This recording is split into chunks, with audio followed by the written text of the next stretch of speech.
welcome back to another video, and as you can probably tell by the title, today I'm going to be going over my top 20 manga that are my favourites of at the minute. I did a top 10 manga video about a year and a half ago, but the listings have changed since then. Other than the top 5, which are exactly the same, all the other ones have been changing around a bit, so I decided to do another one. Only this time I decided to make it a top 20 rather than a top 10. Yeah, you did. How lovely. But it's all shoujo. Anyway, before I get on with this, I need to inform you that there won't be any yaoi on this list because I did a separate list for my top 10. Top 5 yaoi x Shonen Ai series, which I will leave in the description if you want to go watch that. Anyway, well, let's get on with the list. Let's get on with the list. I recommend that yaoi video, it's got some good series on it. I do say so myself. Anyway, starting off at number 20, I have Record of a Fallen Vampire by Kyoshi Odaya. If I remember correctly, this was like at number 10 last time I did this list. Might have been. So it's gone quite far down. Yep. And the Record of a Fallen Vampire is my 20th favourite. I used to like this series more, but it has gone down in the listings. Record of a Fallen Vampire is about this vampire called Strauss, who is looking for his queen, who was sealed inside of a cross which was placed somewhere on the earth, and there's loads of duds as well, so he has to go around and try and uncover which cross his wife's in. But there is more to it than that, and stuff happened, and you find out what truly went down in the past. He's also being hunted down by this girl who has been possessed by an entity known as the Black Swan. And the Black Swan, each generation gets stronger and stronger. And this time we have the 50th Black Swan, who is finally a match for Strauss's power, and finally may be able to defeat him. This is a good series. It gets a little strange in the middle, but if you kind of ignore that fact a little bit, it's a good series. And the past is where the series was very good, when it concentrates on what happened in the past rather than the present. And I really enjoyed this series. Yes, suppose you did. At number 19 on this list, I've gone with The Girl from the Other Side. And this is like a slice of life, dark fantasy about a little girl called Shiva, who is found abandoned on the other side, which is a place where demons live. Like, they're called outsiders. They like these creatures here, and this creature here is known, who is known only by Teacher, finds Shiva, who was abandoned, and decides to take her in, but he can't touch her because if an outsider touches a human, they turn into a outsider as well. So it's just about their life together as they're also solving the mystery of the outsiders. And it's an intriguing, like, dark fairy tale-esque type series, and it is very enjoyable. Yes, I suppose. Anyway, that's at number 19. Yes, it is. And at number 18 on this list, try to keep track of the numbers, Bloody Monday. Yo! Bloody Monday is a series that I recently finished just last month in December, and it's shot up into my top 20 because it is so good. It is a thriller series about a 15-year-old boy who is a famous hacker called Falcon, and he is often helping his father out because he works with this government organisation called Third Eye, where they stop terrorists and stuff. But one day his father is framed for a crime that he didn't commit, and Fujimaru is trying to clear his name by solving who really did it, but gets involved in something a lot bigger along the way, and it's very good. Yeah, but it's quite a hard coming. 18 on this list we have. Wait, was that 18? 20? Yeah, 17. Number 17 on this list, we have Children of the Whales. And Children of the Whales is that's bloody yellow, isn't it? It's a fantasy shoujo series with fantastic covers, by the way. This is some of the best art I've seen in a manga. Look at that cover. Look at that art. And it even gets better as the series goes on. It's a fantasy shoujo, which I talk about a lot, about a group of people who live on this island known as the Mud Whale, and there's Marked, who has telekinetic powers, and then there's the Unmarked, who have no powers at all. But the Marked die very young, they've barely lived past 30, and nobody knows why, but one day they are, whilst they're sailing around with this big sand sea, they come across this island where they come across this girl. This guy here, Chakuro, decides to bring her back onto the Mud Whale with him, because he is an archivist. He records the history of the Mud Whale, and he has to keep writing. And he brings her aboard the Mud Whale and gives her a name, and then she starts to inform them of the truth of this world and what's going on, and they start to learn that things may not be what they thought. Anyway, this is a good series, and the art is one of the best things about it. It's fantastic, and it just gets better as the series progresses. It's a great series, this. I would recommend you check it out. I don't like it. Okay, this is 16. Number 16. I have The Ancient Magus Bride, which again is like a slice of life fantasy with fairy tale-ish elements. And this is a series about Elias, this half fae, half something else creature, who is at an auction one day where he comes across Chise, this 15-year-old girl who is selling herself because she no longer cares about her life, so she puts her life up for auction, and Elias buys her because he realises that she is a sway beggy, which is a creature with infinite magical abilities. And Elias informs Chise that he is a mage, and that he wants her to become his bride and also his assistant. So he takes her on as an apprentice and starts teaching her magecraft and stuff, and going about their magical lives. And it's a very good series that I would recommend. I think the series currently has how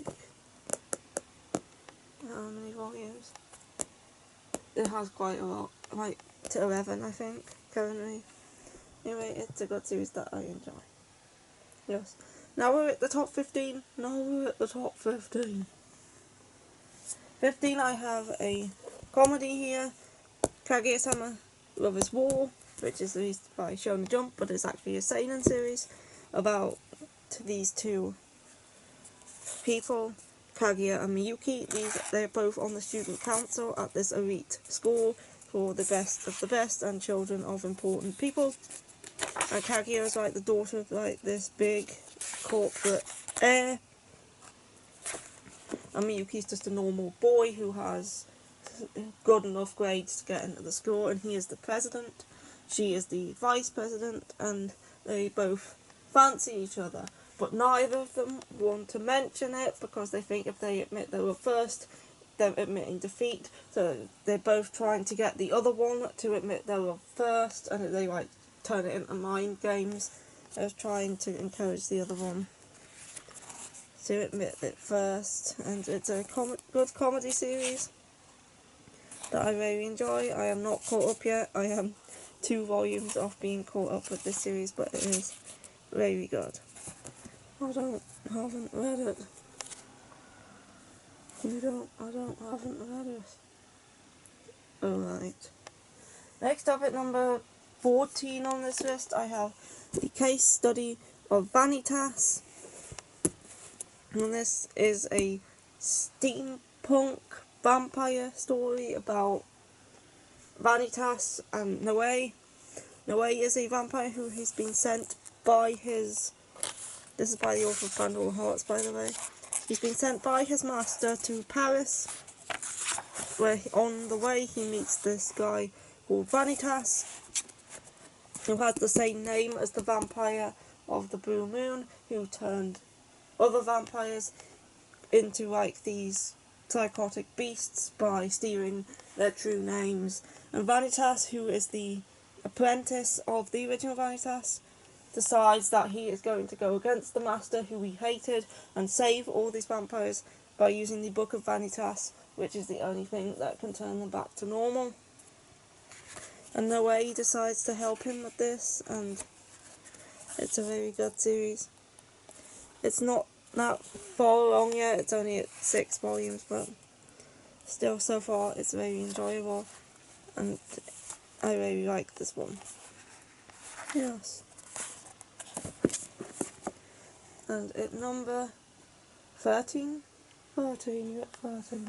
This series has dropped quite a long way since last time, where I think it was at number 7. And that is Dead Man Wonderland. How dare you put it down to 13? It should be at number 1. Bastard. I will get you for this. Ignore me, Badgie. This is a horror series about Ganta, who is a 14-year-old boy who is framed for the death of his entire class, who were killed by this entity known as the Red Man, and he is sentenced to life imprisonment in Dead Man Wonderland, which is a prison that is also a theme park, so they make the inmates go through these like cruel games where most of them end up dead. And they also have to wear these collars where if they don't eat a candy every 3 days they will be poisoned and killed. So Ganta has to compete in these games in order to win candies, in order to keep himself alive. In Dead Man Wonderland, where he comes across Shiro, who is like this mysterious girl who he kind of recognises and is kind of helping him out. And Shiro has like a secret, but it's a very good like psychological horror, and it's kind of weird, and it's also very, very messed up, which is something I love about it. I very, very like this series. So it should be at number 1. Used to be at number 7. How dare you put it down to number 13? Next up at number 12 on this list is Monthly Girls Nozaki-kun, which is a 4-panel comedy manga about taking the shit out of shoujo tropes. So it's about... So any trope that you normally see in shoujo, this series like takes the piss out of it, and it's very good. So Monthly Girls Nozaki-kun is about Nozaki, who is a manga artist who writes shoujo manga, and his classmate, who I've forgotten the name of, Chio, is in love with him, and she goes to confess her love to him, but ends up kind of messing it up, and Nozaki believes that she is a fan of his and gives her his autograph, and from that moment on she starts working as his assistant on his mangas, and it's just a very good series and very funny to those who know the tropes of shoujo, and all the characters are likeable and enjoyable, and it's just a very fun series. Yeah, I suppose you would like it. It's got shoujo-ness in it. I recommend this to shoujo fans who want a good comedy. It is actually a shonen, but it's written by a shoujo manga author. She usually does like or summer teacher and stuff. It's good. At number 11, I have Haru X Machine Gun, which is a sports manga about airsoft.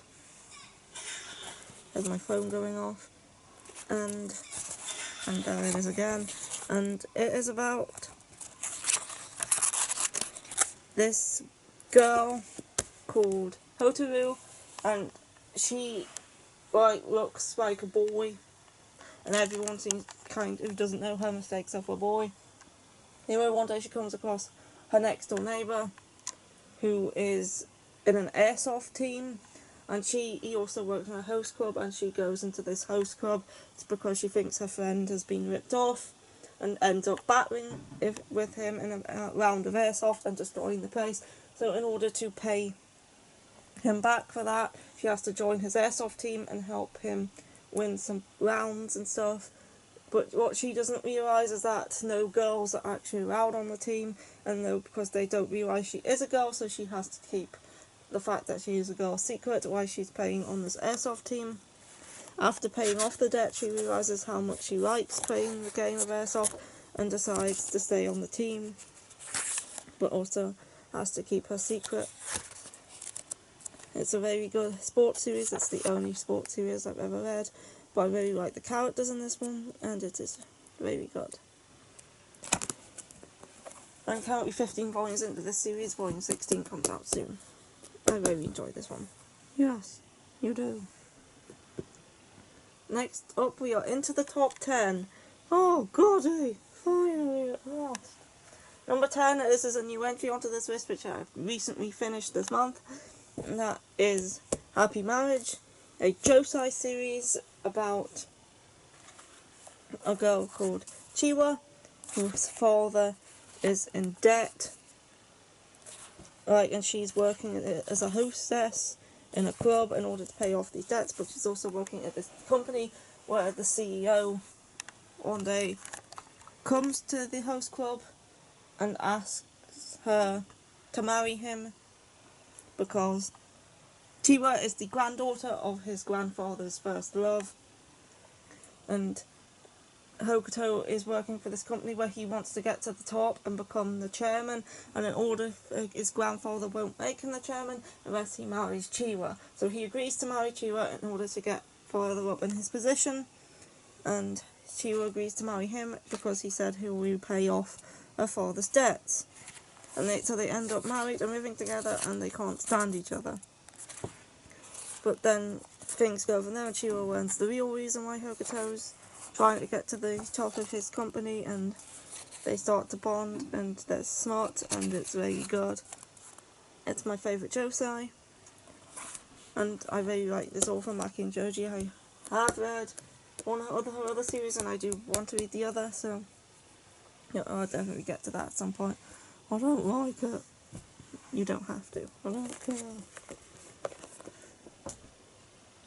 Anyway, at number 9. Yes, 9! On this list I have Dawn of the Arcana, which is a fantasy shoujo about this girl, Nakaba, who is the princess of this country. I've forgotten what the country's called. What's the country called?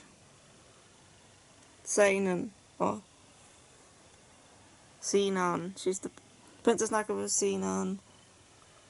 And then the enemy country, Belquart, yeah, that's it. Nakaba is the Princess of Sinan, and she has red hair, so she's not considered to be royal, because all royals have to have black hair. So she is sold off to be married to the Prince of Belquart, Caesar. It's just basically because they want rid of her. So she goes and she marries Caesar, who hates her because she doesn't consider her worth his time because she has red hair rather than black hair. So they kind of don't like each other, but then Nakaba has the secret who only her Loki, her servant, knows about, that she has the Arcana of Time, meaning that she can look into the past and the future of anything or anyone basically.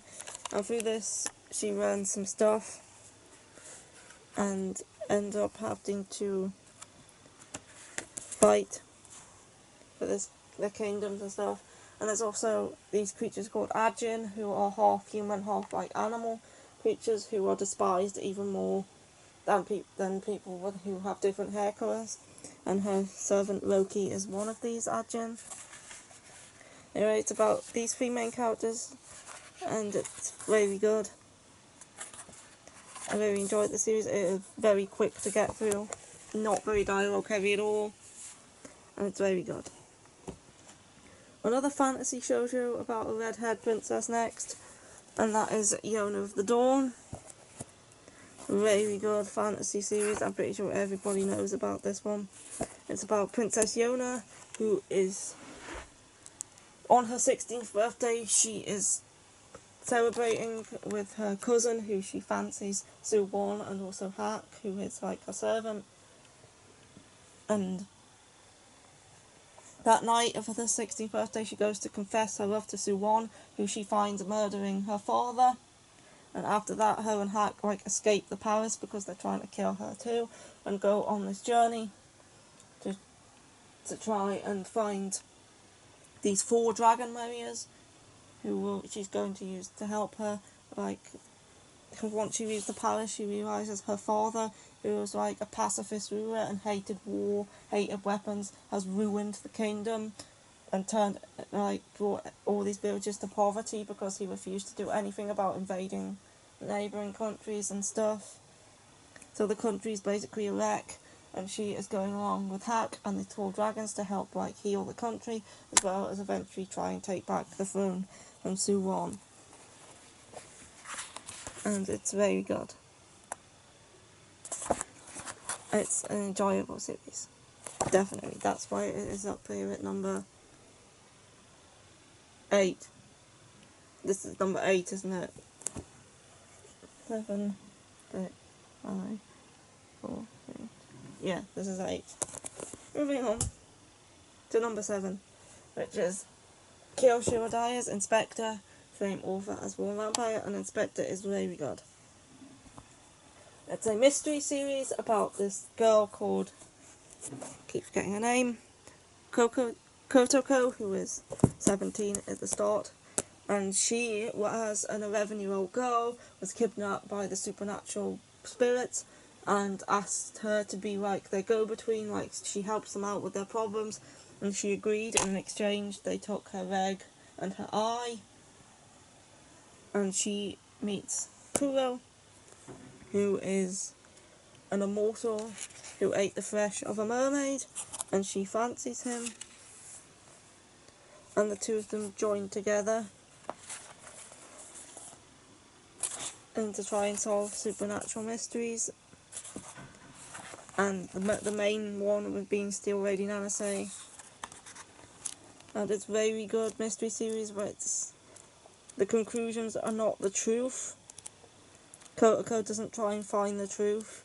She tries to find the most convenient option to deal with the situations that she's in, and the option that the people she is currently solving this mystery for is most likely to accept. And it's a very good series that I very enjoy. And this is an anime now that has started airing. I will watch it once it's finished airing so I can binge it. Yes, I very enjoy this series. I very enjoy most of Kyoshi Odai's stuff. But this is very good. Yes. Number 6. Is QQ Sweeper / Queen Quality. These are both at number 6 as they are both the same series. QQ Sweeper is first, and then that continues on straight into Queen's Quality. So you kind of need to read QQ Sweeper first. So I just included them both here. And this series is about Fumi, who is a girl who has no memories like Kyutaro. This guy finds sweeping in his school one day and decides to take her home because she enters into this sweeping door. And Kyutaro is a sweeper who is a sweeper, is a person who enters into people's mind vaults and cleans out all the bugs in there, which makes them have bad thoughts and stuff. And Fumi makes her way into this mind vault, so he decides to train her in becoming a sweeper for the Genbu Gate, which is what the family that he works for. And it's by the same author that does Dengeki Daisy, Kyosuke Motomi, and this is also a very good series by her. If you enjoy Dengeki Daisy, I recommend giving this one a go. This is a darker series than Dengeki Daisy, and it's also more supernatural focused. With the sweeping of the bugs, you also get cleaning tips, because they also clean their houses as well as people's minds. And then Fumi learns some stuff about herself and how she's important to these sweepers, and that comes in in Queen's Quality, so I won't spoil it. Anyway, just give this series a go if you enjoyed Dengeki Daisy. I really enjoy it. It's at number 6 on my list, and the more I read of it, a volume came out recently, I enjoy it more, so it might even increase in this list once the series ends. These top 5 haven't changed since last time. And that is number 5, Dengeki Daisy, the series I was just on about here, which is about Teru.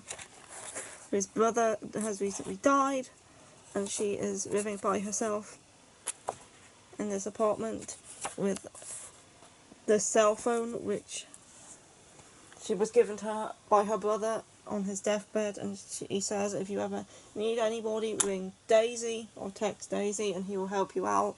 And Daisy's like this hacker who she's never met, but she's been texting him, and one day at school she throws a baseball through her window and gets in trouble by the janitor, Kurosaki, and she ends up having to pay him back by helping him out around the school.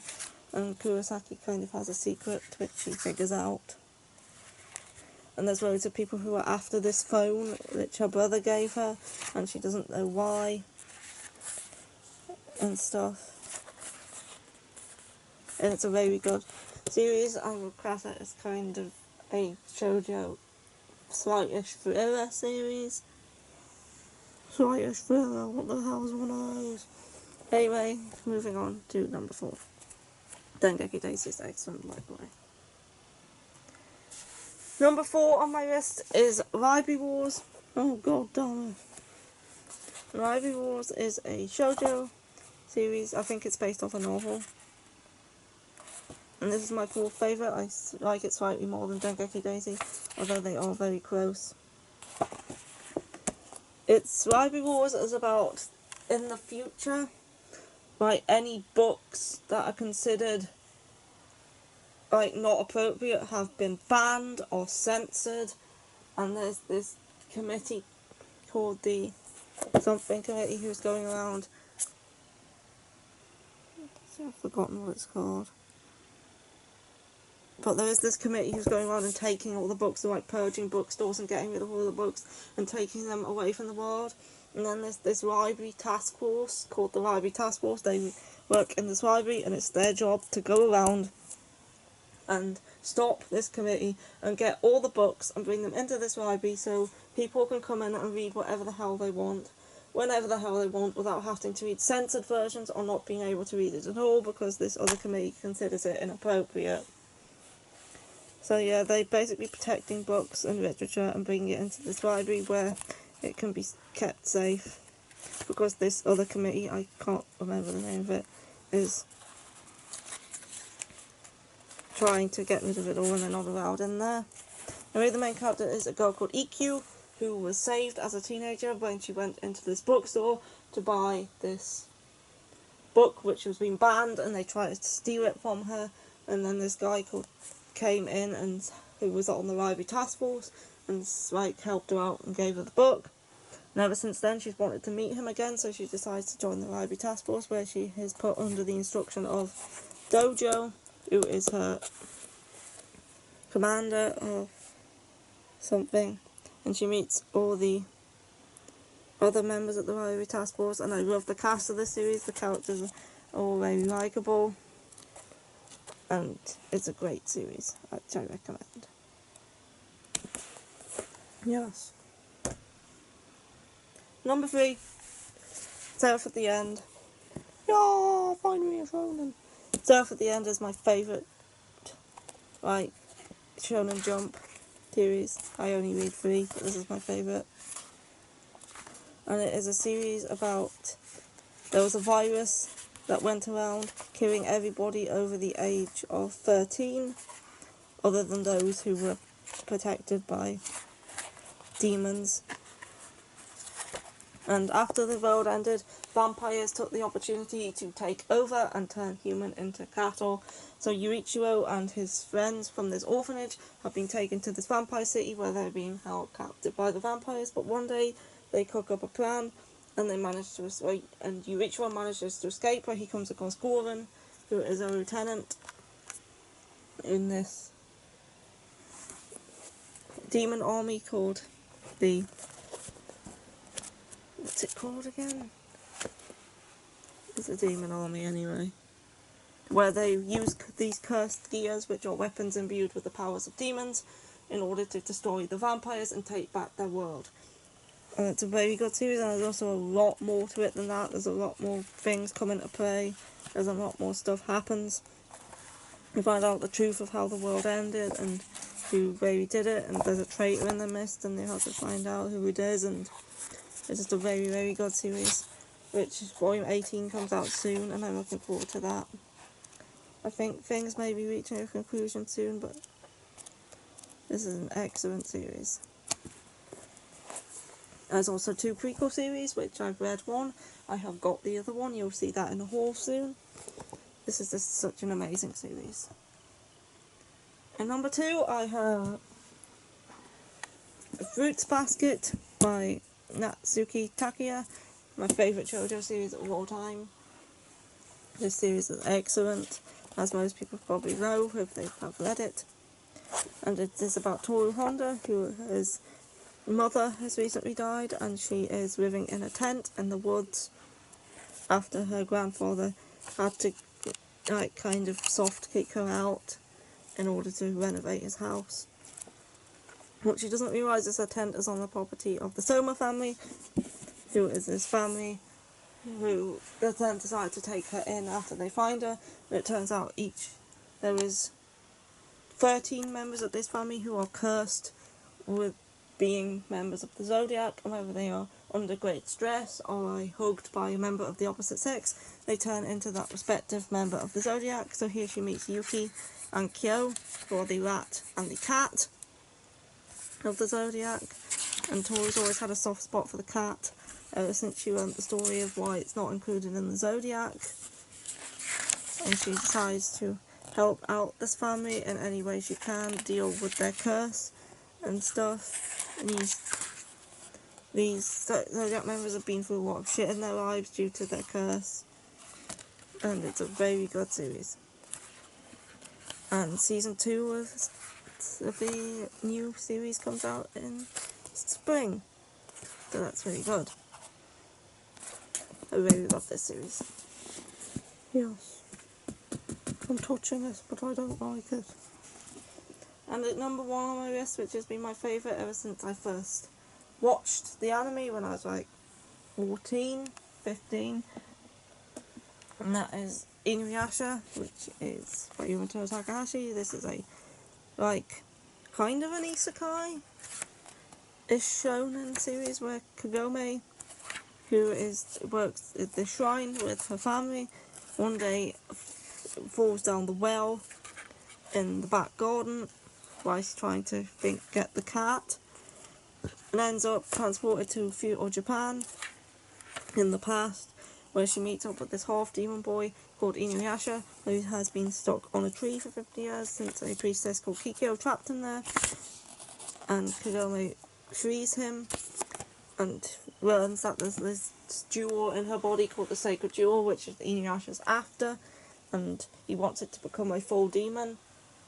Anyway, whilst hunting for the jewel during this battle, Kagome ends up shattering it with a sacred arrow, and the pieces of the jaw end up scattered all over the world, and it's up to the two of them to work together and go retrieve all the pieces before it gets into the wrong hands.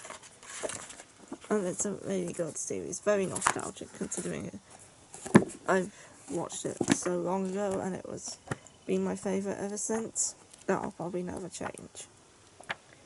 Never. I still haven't finished the manga though. Finished the anime. I'll get to that eventually. You're better. I'm gonna sit on it. Anyway, this is a really good series. And that's my top 20 favourite manga series. And I hope you enjoyed this video. I also did other top 10s in the past, but I don't think I'll be redoing those ones. Like, my top 10 films, video games, and anime series haven't really changed, so there's not much point in redoing them. Anyway, I hope you enjoyed, and I'll be going now. Goodbye, I'm gonna hug this pile. And, yeah.